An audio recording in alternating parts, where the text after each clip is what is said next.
Bonjour Alpcraft et bienvenue dans ma session où on va discuter ensemble de comment on pourrait crafter de meilleurs UI en pensant le DOM comme une API. Je m'appelle Manon Carbonel, je suis intégratrice web et développeuse Python, PHP et JS. Et j'aime énormément HTML, CSS. Je suis aussi agiliste, je fais un peu de Scrum Master et de facilitation agile. Et j'aime beaucoup les tests. C'est en commençant à faire des tests que j'ai appris à mieux coder. Vous pouvez retrouver mon handle Twitter ici et mon Linktree sur le QR code là-bas. J'aime énormément HTML, CSS, donc on va en parler encore plus que de JS aujourd'hui. Et je vous invite à discuter ensemble de comment est-ce qu'on peut construire des applis qui seront plus modulaires, plus accessibles et plus facilement testables. Je suis tellement passionnée de ces sujets que j'ai créé un meet-up qui s'appelle Cascade. C'est une communauté de passionnés d'intégration web en général, où j'ai pu rencontrer des gens hyper talentueux, avec des technos différentes des miennes. Je suis rennaise et je rencontrais peu d'intégrateurs et d'intégratrices, et je me sentais un petit peu seule dans ma bulle, à avoir mes seules pratiques toute seule, et j'ai besoin de les confronter à celles d'autres personnes. Donc j'ai créé ce meet-up-là, et vous pouvez nous suivre sur les réseaux ici. Aujourd'hui, la roadmap est toute simple. Je vais vous raconter ma petite histoire du mode pompier, qui m'arrive tout le temps. Après, on va parler un peu de qualité, comment est-ce qu'on peut avancer ensemble. Et puis enfin, comment on peut concevoir, parce qu'on ne peut pas réaliser bien sans concevoir en amont. Alors, le mode pompier. Cette phrase, c'est une vraie citation. On me dit toujours hey Manon, est-ce que tu peux venir nous aider avec du CSS? On a une deadline dans une semaine, on est hyper short, on a des maquettes, elles ne sont pas finies, on n'est pas forcément très compétent en HTML, CSS, on a fait comme on a pu. Comment est-ce qu'on peut faire? Est-ce que tu peux venir nous aider? Soit pour du refacto de dernière minute, soit pour des ajouts from scratch, ça dépend. Alors comment on fait dans l'urgence? Déjà, HTML, CSS, ça peut être compliqué à maintenir quand on n'est pas habitué à travailler avec. Déjà, qui aime bien le CSS? Eh, quand même, ça fait plaisir. Parce que forcément, si on aime moins et qu'on y est moins habitué, c'est plus difficile à aborder. Je vous propose, autour du petit bouton qui est en haut à droite, de travailler tout au long de la présentation. Donc là, imaginez, j'arrive sur le fameux projet en mode pompier, et je dois donner un coup de main, et je vois ce code-là. Donc je vais le lire avec vous. D'abord, j'ai un span qui est un rôle bouton. Donc ce n'est pas une balise bouton. Dedans, j'ai une classe en camel case qui s'appelle header button, une classe objet button, et ensuite une classe utilitaire padding 10 en snake case. J'ai aussi un style qui est forcé directement dans la balise. Et à l'intérieur du span, j'ai un div avec mon texte get started et ça affiche mon bouton. Si vous faites du HTML, vous avez peut-être déjà vu qu'il y a des pratiques qui ne sont pas hyper chouettes. Maintenant, on passe au CSS. J'ai un fichier de plus de 12 600 lignes à lire.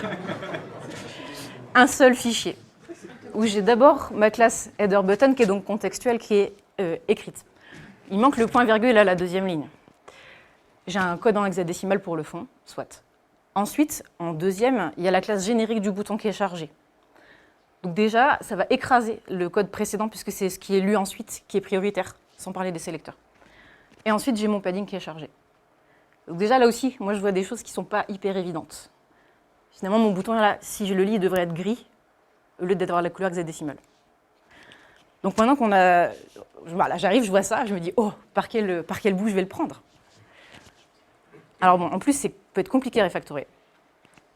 Si vous avez fait du CSS, vous savez qu'il y a un concept qui s'appelle la cascade et qui permet de dérouler le code. Donc on a un flux en fait, de lecture qui est implicite, on n'a pas de boucles et de if qui sont écrits explicitement. Du coup, plus le code va être proche des balises HTML qu'on veut styliser, plus ça va prendre le pas. Ensuite, on a le sélecteur qui peut être plus ou moins fort et du coup appliquer par-dessus un style. Et enfin, on peut utiliser un mot-clé qui s'appelle important et que j'aime pas du tout. Et du coup, si je change ça, rien que l'ordre ou la spécificité, ça peut avoir des impacts directs sur mon UI. Donc j'ai hyper peur de modifier le code que je vous ai montré juste avant. Alors, un petit point sur la spécificité des sélecteurs. Il y a un nombre de points en fait par sélecteur. Si on met le type de la balise, c'est 1 point. Si on met une classe, ou on attribue data, ou on attribue area, c'est 10 points. Et si on met un ID, c'est 100 points. Et il se cumule. Petit exemple. Ici, mon élément, c'est un ID, donc ça fait 100 points de calcul de priorité. Celui en dessous, on a une classe plus un type de balise, donc ça nous fait 11 points.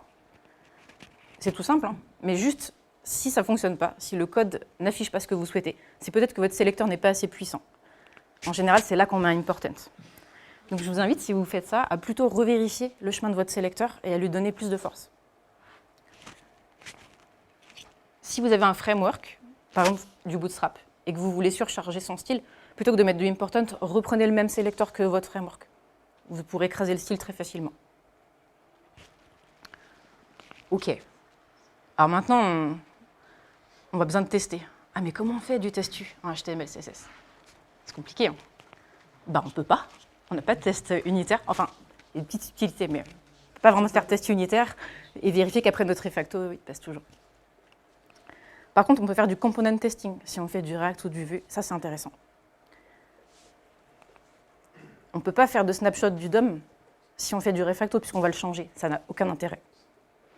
Par contre, on peut faire un screenshot de l'UI et vérifier qu'après notre code, on a toujours une interface qui ressemble à ce qu'on veut avant de rajouter de la modification.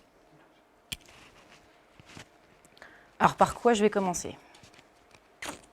En général, déjà, il y a un truc qui me pollue très vite mentalement, c'est la syntaxe. Et si je dois corriger les 12 600 lignes à la main, ça va être très compliqué. Donc, je vais utiliser de l'analyse statique. On a un linter, et après, je vais essayer de forcer des règles avec un formateur. Je vais le mettre en git hook, et si j'ai la chance d'avoir une CI, je vais le mettre dans un job en plus. Comme ça, c'est valable pour tout le reste du temps et toute mon application. Ça, c'est pour si je veux intégrer du nouveau code. Mais si je dois refacto, je vais prendre ces mêmes outils, donc les outils précédents, mais je vais aussi rajouter un test de non-régression visuelle. À quoi ça ressemble? À ça. Notre bouton, avant, après, et notre diff. Et on peut voir visuellement les différences. Donc déjà, en termes de DOM, on va avoir le diff de fait, mais aussi visuellement avec des couleurs. Déjà, je commence par ça et je suis plus sereine pour démarrer mon travail. Et après, c'est la magie de l'intégrateur ou de l'intégratrice, le talent. Donc dès lundi, si vous arrivez en mode pompier, vous pouvez essayer ces outils-là. StyleLint, qui est le linter CSS par excellence, vous pouvez le configurer très vite avec des règles de base et vous pourrez après en équipe les renforcer avec vos conventions de code et en discuter.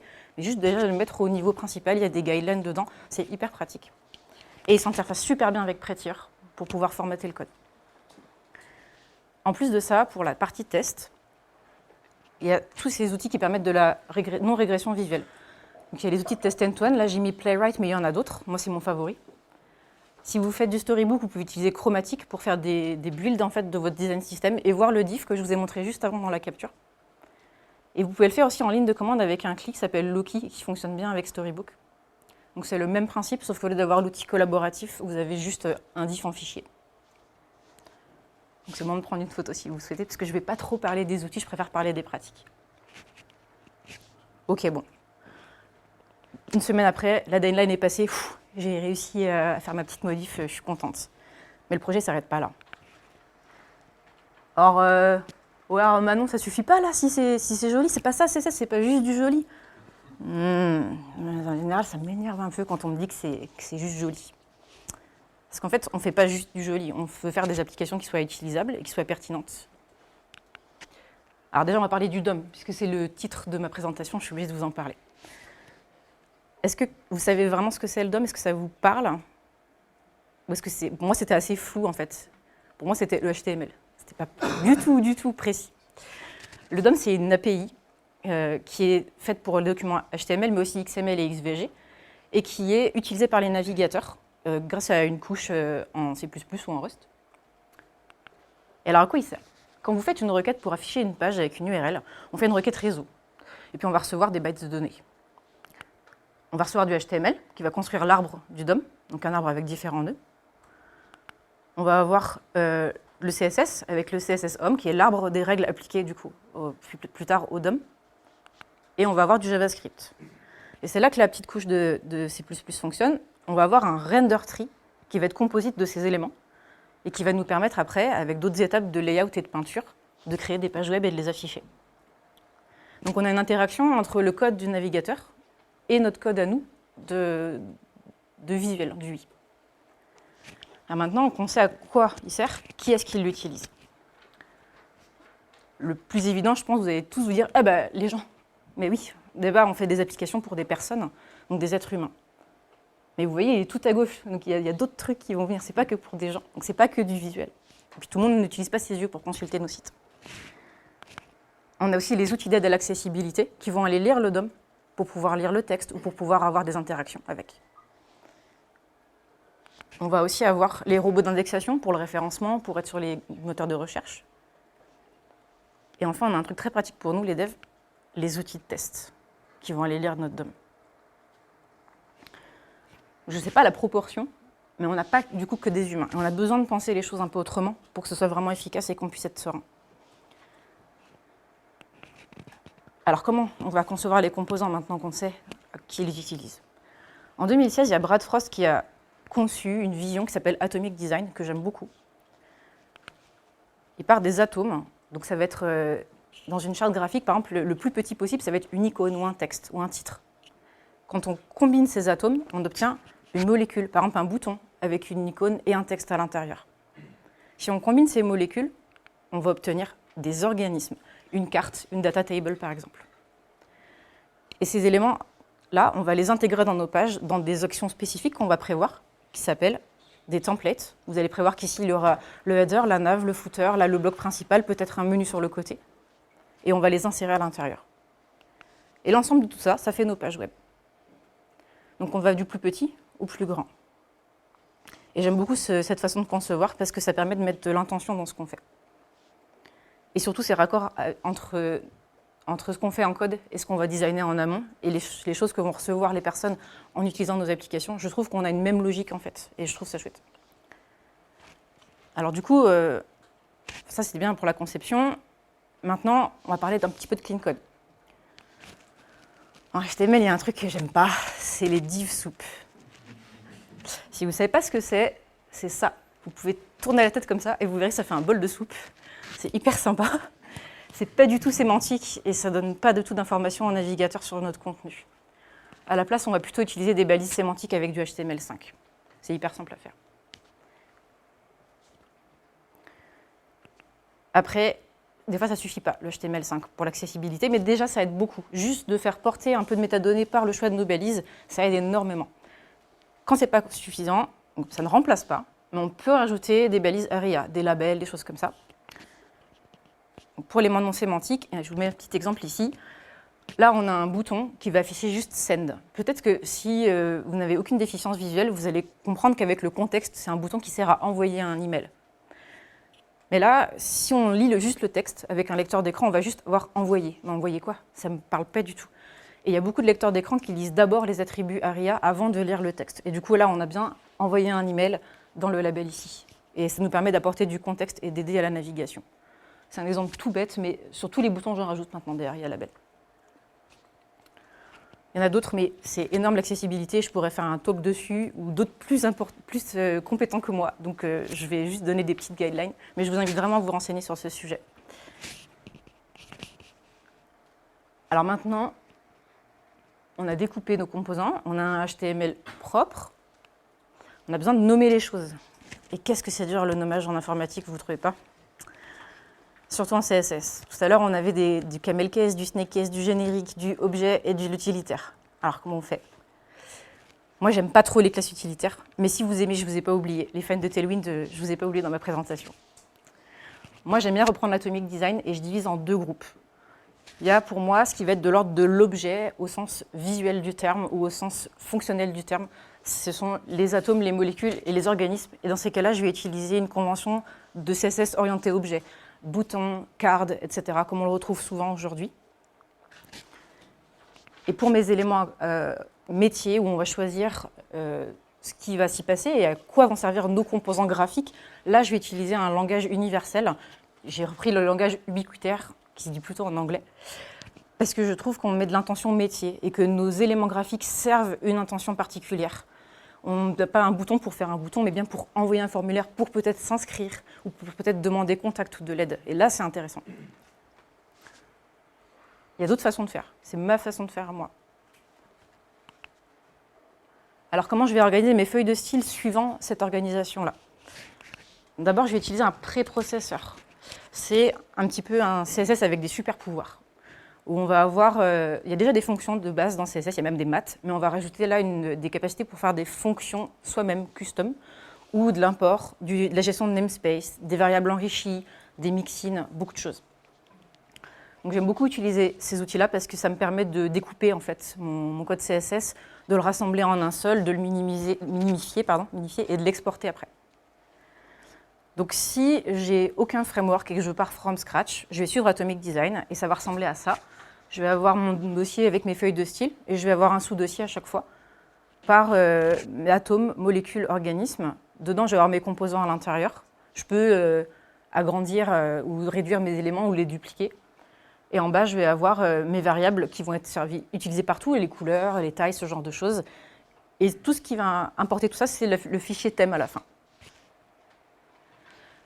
Les traits de soulignement au début de fichier, c'est une convention pour dire que c'est un partiel qui sera importé. Et après, vous allez pouvoir ajouter des composants au fur et à mesure que vous en avez besoin. Mais si vous utilisez un framework comme un Bootstrap ou un Angular Material, par exemple, ou Utify, je vous conseille fortement de reprendre la même hiérarchie et la même organisation que le fait ce composant-là. Vous serez beaucoup plus à l'aise pour reprendre et vous y retrouver. Là, j'ai fait un npm install Bootstrap et j'ai fait une capture. Mais en fait, du coup, si j'ai besoin de surcharger, par exemple, les alertes, le premier élément, ben, je vais recréer un fichier du même nom, dans le même dossier, etc., dans mes feuilles de style à moi. Et ça va le surcharger puisque je vais le charger après.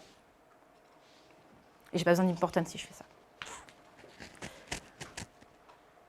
Après, à vous de voir votre organisation à vous. Moi, c'est celle qui marche pour moi. Encore une fois, je pense que le plus important, c'est de mettre de l'intention dans ce qu'on fait, peu importe si on ne respecte pas ce chemin-là. Alors, mon approche à moi, je vais faire, attention, c'est les mots du Scrap qui comptent triple, du Content Agnostic Component. Donc, pour mes composants, je ne vais pas m'intéresser à ce qu'il y a à l'intérieur. Ils ne sont pas censés savoir ce qui se passe. Je vais avoir un conteneur, donc ça va être mes bouts de template. Et puis à l'intérieur, je vais mettre des composants objets classiques et je vais pouvoir surcharger dans leur contexte s'il y a besoin, en faisant de la composition. Ça ressemble à quoi? Pour ce bouton-là, je vais utiliser des balises HTML5, donc mon header. Je rajoute une classe header pour la puissance des sélecteurs. J'ai des sections, donc là, ça va être pour démarrer mon application. J'arrive sur la page et j'ai besoin de savoir comment je peux démarrer avec. Donc là, pour moi, c'est des nommages métiers, de démarrer un projet ou un outil. Et ensuite, j'ai mon bouton, qui lui a un nom objet, le bouton, et qui est de type primary. On a souvent les boutons pour valider et les boutons pour annuler. Donc primary, ça va être oui, je veux bien valider ce formulaire. Ou non, au contraire, et il est un peu plus grisé. Et puis, j'ai mon texte à l'intérieur. Du coup, en CSS, comment ça se passe? J'ai un premier fichier qui va définir juste les styles de mes boutons, avec une couleur de fond qui est grise et la couleur de texte qui est blanche. Mais si en plus il est primary, s'il contient l'autre classe en plus, alors là, je vais changer la couleur. Vous remarquerez que j'ai dit si. Ça ne vous rappelle pas des conditions, ça ne vous rappelle pas de l'algorithmie. On peut faire des algorithmes en CSS, en fait, on ne fait que ça, mais on le fait de manière implicite. On fait l'algorithme et on va lui dire si j'ai tel élément et tel élément, alors renvoie-moi une autre couleur, ou renvoie-moi un autre texte, ou un autre calcul. Et j'aime beaucoup d'avoir compris ça. J'ai regardé une conférence de Lara Schenk que je vous conseille vivement. Et quand j'ai compris qu'en fait c'était l'algorithme ce que je faisais, je me suis dit mais oui, c'est juste je l'écris pas pareil, mais c'est exactement ça. Donc en plus on a la cascade et les spécificités, donc ça peut un peu embrouiller. Une fois que j'ai défini mon bouton par défaut, bah oui, mais dans mon contexte, moi, il n'est pas gris, mon bouton, il est bleu marine. Et dans ces cas-là, je vais dire que dans mon contexte Get Started, mon bouton, là, il a une couleur différente. Mais uniquement ici, peut-être dans le reste de l'application, je vais suivre le design system et je vais avoir mon gris partout. Juste là, je suis dans le header, c'est un endroit un peu spécifique de mon appli, bah là, je vais le surcharger. Du coup, j'ai besoin que 2 éléments. Et c'est pas grave, si jamais un jour je change l'ordre du HTML, je vais retrouver la couleur du design system partout. C'est pas grave. Ça sera quand même cohérent, même si ça ne sera plus le bleu marine gris. Et je trouve ça hyper simple à lire. Je trouve qu'on a un DOM hyper épuré. Là, j'ai pas mis les ARIA pour la lecture, mais j'aurai juste le petit ARIA label en plus. Et je trouve qu'à reprendre, c'est beaucoup plus simple. Je vais prendre mon générique et après, je vais aller voir dans mon composant, peut-être même dans une feuille de style qui n'est pas dans le dossier avec toutes les feuilles de style, mais associée à mon composant. Si je fais vue, c'est dans le même fichier. Et je trouve ça vachement plus facile pour moi à m'y retrouver. J'espère que ça vous parle un peu. Ok, cool. Maintenant qu'on a vu comment on allait faire du HTML et du CSS à peu près propre, on a besoin de tester. Et souvent, ça peut être une montagne à tester. On a vu tout à l'heure que ce n'était pas évident du tout. Qui est-ce qui a du mal à tester l'UI, le front comme ça? Ouais, c'est dur. Hein.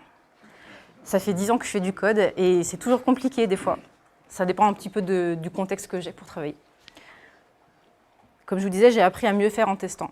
Et je me suis rendu compte que, par exemple, beaucoup de gens me disaient ça. Ou encore ça. Les tests, c'est trop fragile et c'est dur à maintenir. Bah oui, si je change le DOM, mon test, il pète. Et puis, c'est long à écrire quand même, je ne suis pas habituée. Et c'est vrai que moi, je suis dans une équipe où on est 13 en tout et on est 11 à faire du back-end. Et on n'est que 2 à faire du front-end, ou alors par petites touches. Du coup, les tests qui sont écrits par mes collègues, ils sont écrits souvent avec du Playwright en Python, parce qu'ils font du Python en back-end, avec du microservice. Ils ont besoin de monter des clusters Kubernetes, de voir si l'appli fonctionne bien, et puis d'aller voir si ça s'affiche et de tester. Et du coup, on ne peut pas faire trop ça avec un outil de test unitaire en JS, ça ne marcherait pas. On a besoin de monter et descendre nos clusters. Du coup, ils utilisent en fait du test end-to-end, et du coup, ils vont appeler les sélecteurs du front-end, sauf qu'ils ne font jamais d'HTML, CSS. Ils ne sont vraiment pas à l'aise avec. Et ça se comprend, on ne peut pas tout maîtriser, tout apprendre et tout savoir parfaitement faire en même temps. Et c'est comme ça que je me suis rendu compte qu'en fait, on pouvait rendre les choses moins fragiles, moins dures à maintenir et plus faciles à utiliser, avec des outils, mais aussi avec des approches différentes. En premier, comment on va sélectionner les éléments à tester? C'est surtout ça qui est difficile.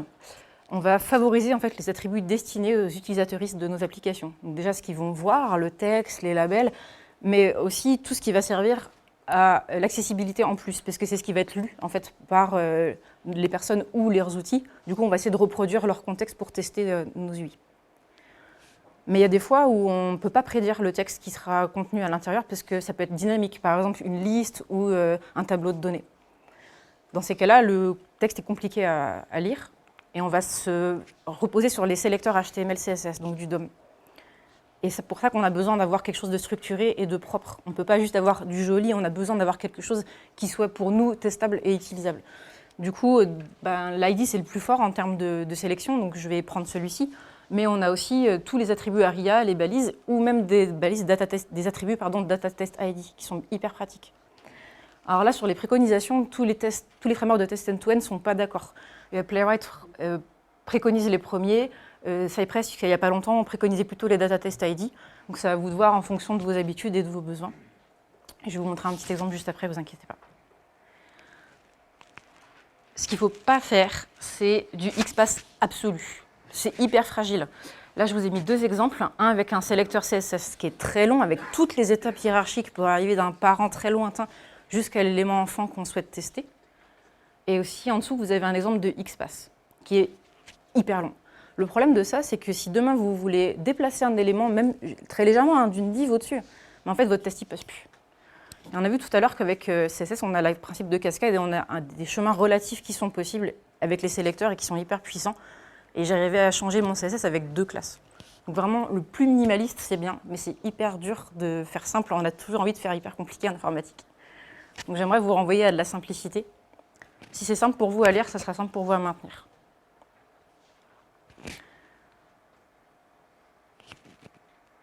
Alors, je vous ai dit que je ne vous ai pas oublié, vous qui aimez peut-être les classes utilitaires. Moi, je n'aime pas rajouter des classes juste pour être sélectionné, parce que du coup, on fonctionne en utilitaire, ça n'a pas de sens. Donc je vous invite plutôt à utiliser un data test ID dans ces cas-là pour sélectionner vos éléments, ou un ID tout court. Et si vous faites du sémantique comme je fais, juste le nom de la classe parente, du contexte dans lequel vous vous trouvez. Je trouve que c'est le plus simple.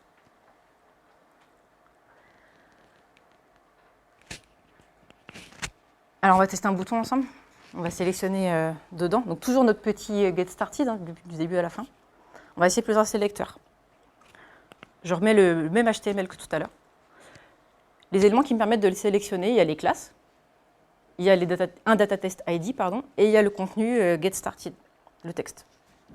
Moi, j'aime bien utiliser testing library. Donc, je vais écrire un test qui me dit je devrais pouvoir afficher un bouton pour démarrer.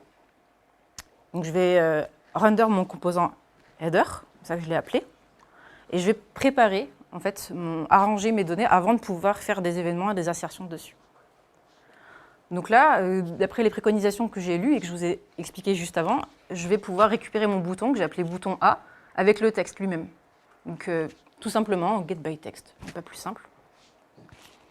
Mais je peux aussi prendre un bout du texte et dire, en fait, je veux que ce soit une substring et c'est start, juste. Je ne sais plus si c'est toute la chaîne, je n'ai pas besoin de le savoir, on peut changer un peu. Des fois, il y a besoin de récupérer un morceau, donc là, ça fonctionne aussi. Je peux aussi récupérer par test ID. Et il me manque des côtes. C'est pas grave, je viens juste de le voir. Personne ne me l'a dit avant. Ou sinon, je peux utiliser un query selector et utiliser les deux fameuses classes CSS dont je vous parlais tout à l'heure. Et à partir de là, vous pouvez faire vos assertions. Et je trouve ça assez simple à lire.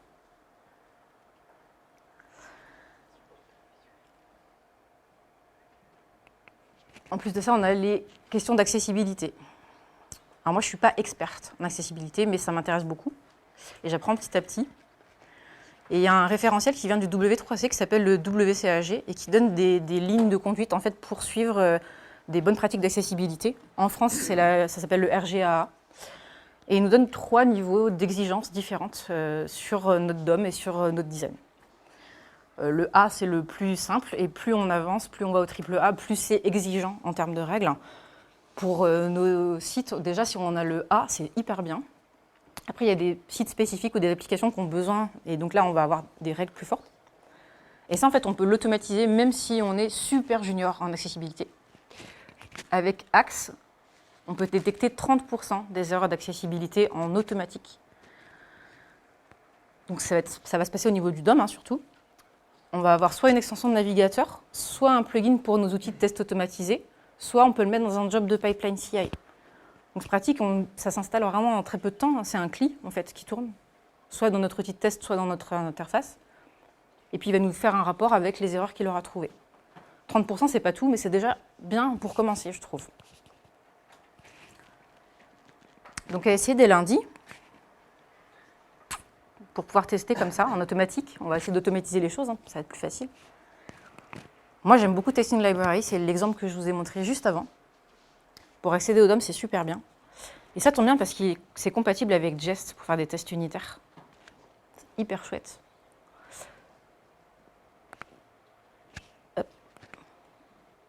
Je vous conseille fortement le framework Playwright pour les tests end-to-end, c'est mon favori. Vous pouvez aussi utiliser du Cypress ou d'autres. Et ce que j'aime beaucoup, c'est que l'API de Playwright, ça ressemble avec du hitExpect à celle de Jest et ça utilise les sélecteurs de Testing Library. Donc c'est hyper bien pour s'y retrouver au niveau de la syntaxe. Apprendre l'un, ça permet d'utiliser l'autre.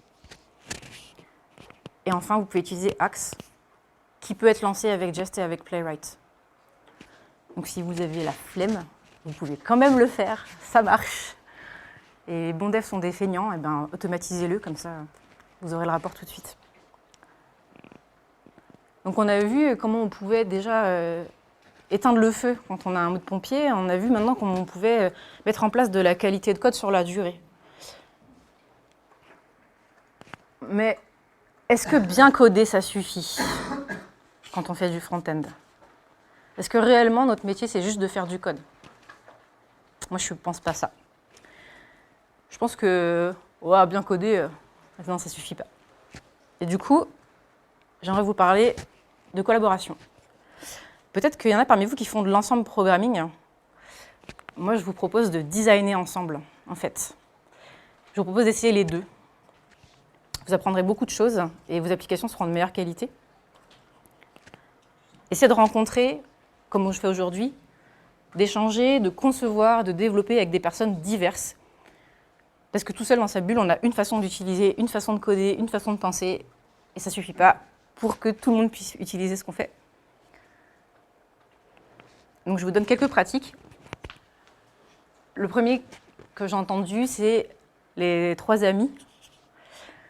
C'est un principe dans l'agilité qui dit, quand on veut concevoir des fonctionnalités, on a besoin de réfléchir à l'impact, à l'objectif métier. On a besoin de savoir comment on va pouvoir le concevoir en termes de tech, mais aussi comment on va pouvoir le tester et en vérifier sa qualité. Du coup, c'est intéressant de se mettre à 3 ou plus, mais 3 c'est bien déjà, une personne du métier, une personne de la tech et une personne de la qualité pour pouvoir discuter ensemble de comment on va pouvoir réaliser ces fonctionnalités-là. Il y a 80% de la valeur qui est apportée par 20%, donc c'est quand même hyper important de se focus sur comment on va faire pour le tester. Mais je trouve que ça ne suffit pas quand on fait du front, on fait du visuel. Donc je vous invite à faire rejoindre dans l'équipe une personne chargée du design UI et ou UX, ou les deux, c'est souvent séparé dans les équipes. Et ça permet de voir directement, on est beaucoup des personnes visuelles, on a besoin de discuter ensemble d'à quoi ça va ressembler. Et moi, ça m'a beaucoup aidé quand j'ai eu la chance d'avoir des designers dans mon équipe, ça n'a pas toujours été le cas. Donc voilà, discuter ensemble de chacun nos points de vue, c'est bien, ça nous permet de couvrir plus de choses. Oui. Là, quand tu dis dans le design utile, c'est pendant la session de programmation ou c'est des choses qui sont plutôt en avance de phase? En avance de phase plutôt. Quand tu veux faire un refinement par exemple, ou tout début quand tu vas commencer et que tu veux concevoir des choses avant de te lancer. C'est bien de concevoir avant de se lancer. Du coup, tu peux faire ça. Après, je pense que se parler, c'est bien, pas qu'avant, c'est bien de se parler pendant. Que ce soit le support qui est la user story ou la maquette ou le scénario de test, c'est des supports, mais ça suffit pas. Il faut se discuter, en fait, je pense, ensemble tout au long. Mais j'ai trouvé ça chouette d'avoir vraiment les profils différents. En plus de ça, il y a un outil chouette qui s'appelle l'example mapping et qui est hyper bien en front-end. Donc je vais vulgariser rapidement, mais en fait, à partir d'une fonctionnalité et des différentes règles métiers qui l'entourent, on va essayer de définir des exemples pour vérifier qu'on se comprend bien et qu'on n'oublie pas des cas d'usage. Mais quand on fait du front-end, on a besoin de le faire. On va avoir une notion de navigation, on va avoir une notion d'accessibilité, ou tout simplement, est-ce que c'est fluide, est-ce que c'est ergonomique, est-ce que ça s'affiche bien, on a du responsive design, on a différents devices. Sauf que des fois, je n'ai pas de designer avec moi. Donc je fais comment pour faire un design, un exemple? Tout le monde n'a pas le temps d'avoir des outils de mock-up ou de faire du papier-crayon parce qu'on est en remote. Dans ces cas-là, moi, je vais directement dans le navigateur. Je vais prendre un site qui me plaît, qui correspondrait à ce qu'on me donne comme besoin. Et je vais dire, est-ce que ça pourrait marcher? Est-ce que ça ressemblerait? Ou si c'est une application qui existe déjà en interne, par exemple, je vais essayer d'éditer à la volée le style rapidement ou le texte dans le navigateur pour voir à quoi ça ressemble, faire une petite capture et hop, ça va dans ma user story. Et c'est beaucoup plus facile pour se comprendre d'avoir un exemple. Si vous faites des merge requests, c'est bien aussi de faire une capture et de mettre le résultat dedans. Encore mieux de s'appeler et de discuter ou de travailler en pair directement ou en mob, mais on a besoin de visuel pour se comprendre. Ça m'est arrivé plein de fois d'avoir du HTML, CSS à lire dans une MR, mais en fait, je ne sais pas du tout à quoi ça ressemble. Je peux te dire si c'est bien syntaxé, si ça me paraît bien en termes de sélection, mais je ne vais pas voir si le rendu correspond à ce que je souhaite. Donc ça, c'est une pratique chouette. Pardon. Oui. Vous avez dit tout à l'heure que vous faisiez des golden tests. Du coup, ils sont, en fait, tes captures d'écran, elles sont en comité. Tu les vois dans la haine. Pas forcément. En fait, plutôt si j'ai un job de CI et que j'ai des tests qui ne passent pas, là, je vais avoir des captures ou des traces et là, je vais pouvoir les partager. Mais si ça se passe bien, je n'ai pas forcément besoin de faire cette capture-là. Puis ça dépend à quel niveau et quel niveau d'automatisation, on va lancer ces tests-là. Est-ce qu'à chaque fois qu'on push, on va relancer des tests end-to-end? Je ne sais pas. Ça va dépendre de la taille de l'application, des conventions de code de l'équipe et tout. Ouais, tu ne fais pas de golden sur tes composants, sur tes widgets, quoi. Ça va dépendre, en fait, en vrai. Je pense que le mieux, c'est de tester ce qui est critique dans l'application, ce qui est le plus utilisé ou ce qui apporte le plus de valeur. Et après, vous pouvez décliner. Je pense que c'est mieux. Ça répond à ta question? Ouais. Cool. Ensuite, l'accessibilité, est-ce que c'est d'abord du dev ou du design? En fait, c'est les deux. Parce que si on a une très belle maquette qui est bien pensée en termes d'ergonomie, mais que le DOM il est vraiment pas lisible par les outils d'accessibilité, ça ne fonctionnera pas. Mais si j'ai du HTML, CSS qui est super propre, mais que niveau conception, j'ai des modals, donc des petites fenêtres pop-in partout, que c'est pas du tout fluide, en fait, ça ne fonctionnera pas non plus en termes de visu. L'accessibilité, c'est pas que du visuel, c'est aussi des soucis moteurs, c'est plein d'autres choses, ou des soucis cognitifs. Et du coup, on a besoin de vraiment penser ensemble et du coup de parler ensemble, parce qu'un ou une designer ne va pas forcément savoir comment on va l'intégrer, ni si c'est intégrable. Mais moi, en tant qu'intégratrice, je ne suis pas du tout experte en design et je ne peux pas me mettre à la place d'une personne qui a un handicap que je n'ai pas. Et du coup, on a besoin de discuter en fait, ensemble. L'autre personne avec qui on a besoin de discuter souvent, c'est nos utilisateurs, nos utilisatrices. Mais on ne peut pas toujours le faire. il y a un outil du X qui est hyper intéressant qui s'appelle les personas. C'est un outil qui permet de modéliser en fait, des utilisateurs et des utilisatrices, mais attention, basé sur des données réelles. C'est le problème de ne pas le faire sur des données réelles, donc pas dans un processus d'hypothèse où on va aller après vérifier le parcours, comment c'est utilisé et valider en fait, nos hypothèses ou faire des entretiens utilisateurs. Si on ne fait pas ça, on peut avoir des biais, des stéréotypes très forts, que ce soit sur l'accessibilité en projetant des besoins qui n'existent pas ou en oubliant, mais aussi des stéréotypes sexistes ou racistes dans les applications. Ça m'est arrivé de travailler sur un outil de gestion de crise nucléaire où on avait besoin de définir des taux d'iode, des choses comme ça, et de savoir si les personnes étaient enceintes ou pas, parce que ça joue forcément sur ce truc-là. Et si on cochait homme ou femme, eh ben, ça affichait ou non la petite case à cocher pour dire si on est enceinte ou pas. Mais en fait, c'est hyper abstrait, parce que la notion de genre, par exemple, c'est hyper différent entre un formulaire et comment on se sent nous, ou très bien on peut avoir un handicap mais qui peut être pris en compte en fait dans ce cadre-là, mais qui n'est pas du tout affiché dans le formulaire parce que les gens qui l'ont conçu, ils n'ont pas du tout pensé à ce cas de figure et on a besoin de se projeter. Et du coup, les personas, c'est hyper bien, mais le mieux encore, c'est de discuter avec vos users si vous le pouvez. Je trouve ça hyper important. D'avoir de la diversité dans l'équipe, c'est hyper important. Mais si on reste dans notre bulle, on finit par une espèce de chambre d'écho. On se met à dire « Ouais, c'est super, j'ai rajouté de l'accessibilité.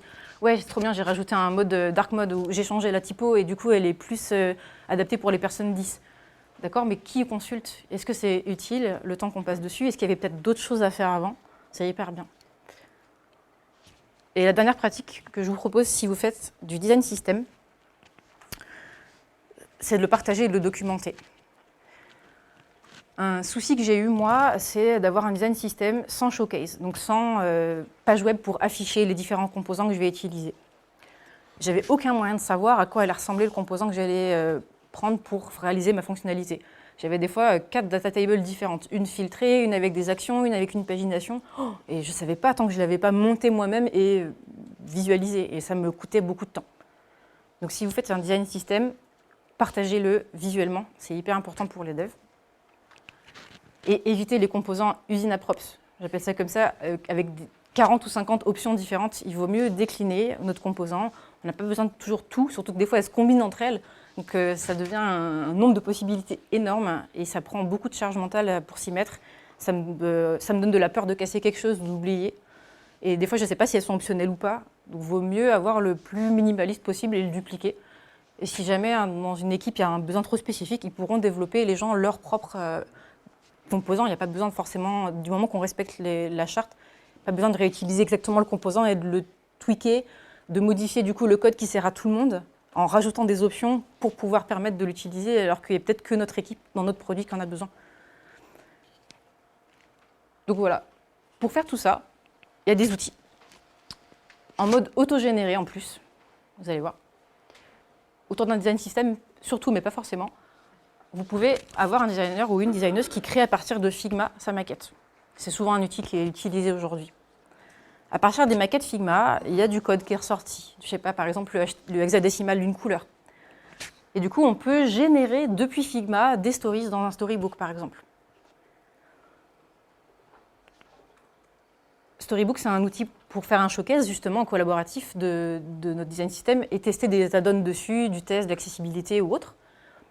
Et Chromatix, c'est une façon de collaborer sous forme... Imaginez des merge requests, mais visuels, où vous verrez vos composants, vous pouvez les valider ou non, voir le diff que je vous ai montré plus tôt, et puis pouvoir aussi le commenter. Et ben, ça sert à tout ça, et c'est intégrable avec Figma, tout ça. Et en plus, la documentation, c'est pas que pour les devs. C'est aussi pour le métier, pour l'image de marque. Hein. Le design system, c'est l'image de l'entreprise ou du produit. Et dans ces cas-là, il y a un outil qui s'appelle Zero Height, qui est super bien.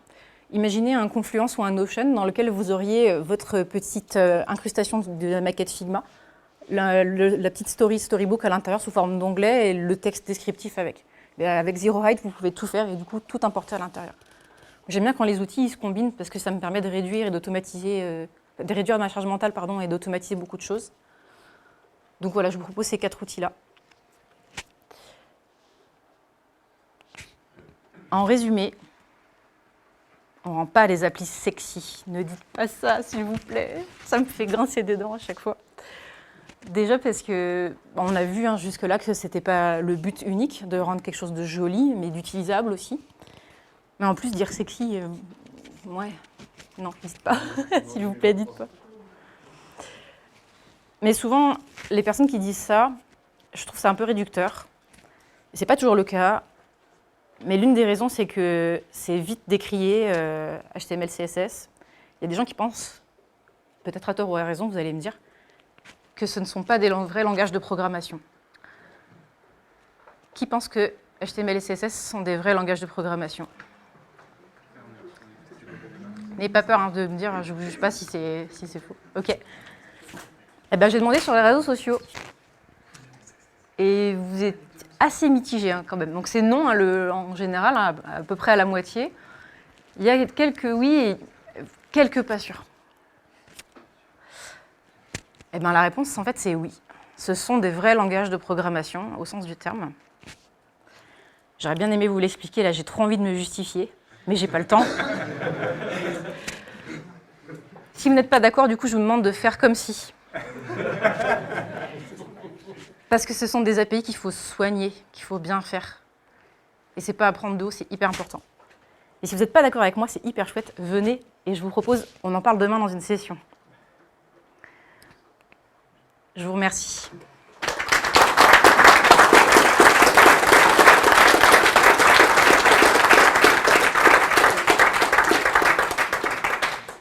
J'ai quelques minutes pour des questions si vous souhaitez. Yes. Vis-à-vis de tous tes conseils et pratiques, ouais. En fait, est-ce que tu as déjà travaillé dans des équipes où vous avez des feature branches? Oui.